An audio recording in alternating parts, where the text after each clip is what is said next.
Hi everyone, in today's video we are going to talk about the railway cadres in detail, including your sponsorship quota questions and leave for the NEET PG, and will the bond will be included in this railway service or not. So let's start.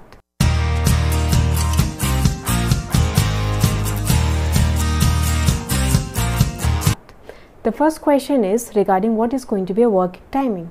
Now it is going to be from the 9 to 5, in which 1 to 3 is going to be a lunch time, means 9 to 1 and 3 to 5, and 1 to 3 is going to be a lunch time. But in some zones the timing starts from 8 to 1 for the OPD timing, and then 1 to 5 is for lunch, then 5 to 6 is the service.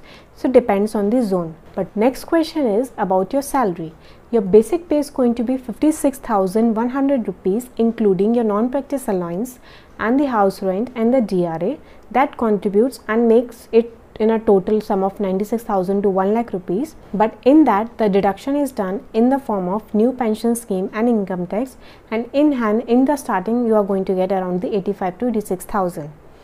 Next question is about the pros and cons of the railways. Pros, there are 4 pros according to me. First, in the new government setup we have the media and the politician interference, but in the railway hospitals there are no interference like that. The second is there is a fixed timing, so you can have a family time and your personal time, whatever you want after the job. The third is there is no kind of competition, as no kind of further studies. And the fourth important is you have a peaceful environment as compared to the government hospitals. What are the cons? The first important thing is the salary is fixed and limited. No extra kind of money you are going to get in this, but if you do your private practice you may earn as much as you want. And the second, there is no fame in this job.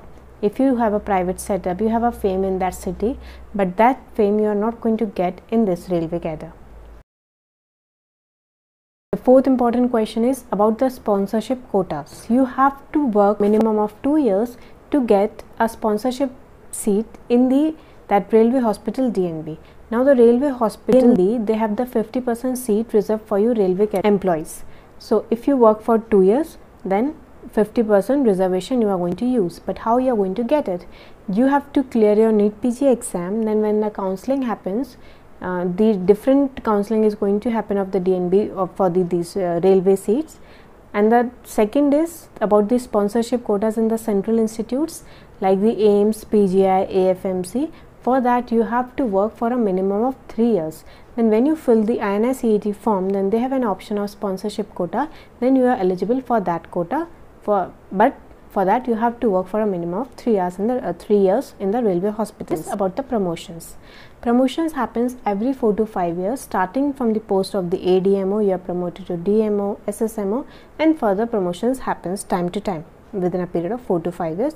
Next question is about the transfers. You can get a transfer from one place to another if the seat is vacant at that place. Suppose you are in the Bhopal and if you want to do your transfer to the Gwalior, then that one seat should be vacant in that Gwalior. Okay, the next question is what are the advantages if you join after PG this railway cadre? First, you are going to be eligible for the PG allowance, which is around 2,500 and which can be increased in future. The second is you get your specific department to work. If you are a pediatrics and if the seat is vacant in pediatrics, then there is a highest possibility that you are being posted in the pediatrics and you are going to see the pediatric patients. But general patients you have to also see the emergency cases also. It's not like you will just seeing the pediatric patients and no general OPDs you are going to attend. You have to attend those also, emergencies also you have to attend, but you get an opportunity to work in a specific branch also. The next question is what about the leave? Now if we talk in the general, then all the government holidays leave, then Sundays are leave.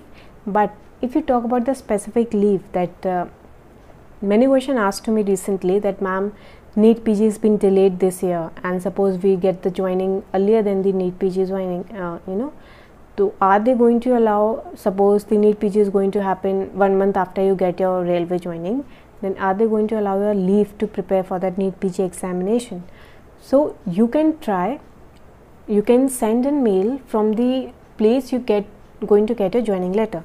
From the authority you are going to get your joining letter, you have to send them a mail and you have to explain a reason and you have to ask for the permission, that pay without leave, to be granted to you for that 1 month.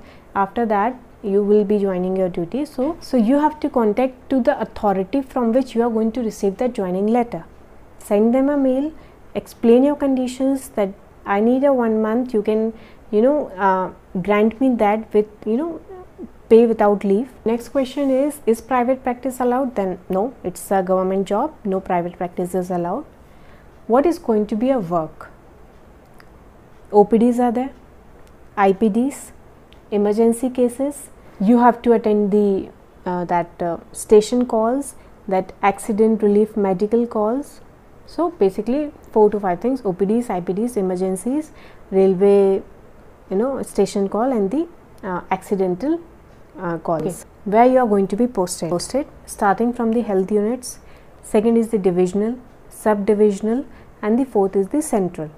So if you are a postgraduate, then you have the privilege to be start from the central hospital. If the seat is not vacant there, then the sub-divisional, then the divisional. But if you are plain MBBS, then you're getting allocated starting from the health unit. If the health unit is vacant, you are going to be posted there first.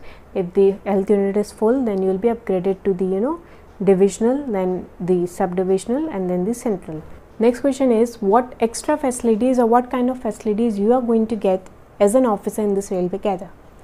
First is the medical benefit. You can take your treatment from that railway hospital or any kind of private setup, then you don't have to pay any kind of money. If the two options are there, either you don't have to pay any kind of money, or the money, if you have paid somewhere, then you will get that money from the government back. So your medical treatment is free. Second is, you will be getting a kids education fees, tuition fees, basically 27,000 per year. The third benefit you are going to get is the railway passes. Total 6 passes per year for a family, to and fro is included, going in a 1 pass. So 6 passes. So your traveling facilities are there, your medical benefits, treatment benefits, and the third is your tuition fees for the kids. These are the benefits you are going to get. The next question is, what is the penalty if you leave within a year or within that probation period? So you have taken training from them, and you have taken salary for them. So if you leave within a 1 year, then you have to return all the money, including your training period money, to them. So if you join railway, then you cannot quit it before 1 year, because you have to return them all the money. So choose wisely, and if you are if you have a mindset of quitting this job, then don't leave it before 1 year. After that, you can give a 1 month prior notice and leave. You don't have to pay any kind of money to them. The next question is the last important question, that will a bond be included in a railway service? No. If you have a state bond, suppose you have done your PG, after that you have a bond of 1 to 2 years, and you think that if you do the railway service, so will your bond be exempted in it? Then it is not possible. No, they're not going to include your bond. They are not going to grant you a time period to first finish your bond and then come and join this job. They are not going to entertain it. They are just going to provide you leave for your 3-year PG course. That's it. You cannot expect your leave for the bond, 2-3 year bond, your state quotas and all. They are not going to entertain that. They are just going to grant you a 3-year PG leave. That's it. Bond is up to you. How you manage, that's not their problem. Either you have to choose your bond, or either you have to choose your railway service. So I hope you like my effort. I have tried to cover many of your queries regarding railway in this video. Very soon I'll be uploading videos of the campus. Many candidates demanded, ma'am, please cover the campus videos, your hospital videos, what kind of houses you are going to get. So very soon those type of videos are also going to come, and about the CGHS joining process which is happening recently, I'll be covering those. So stay tuned. Thank you.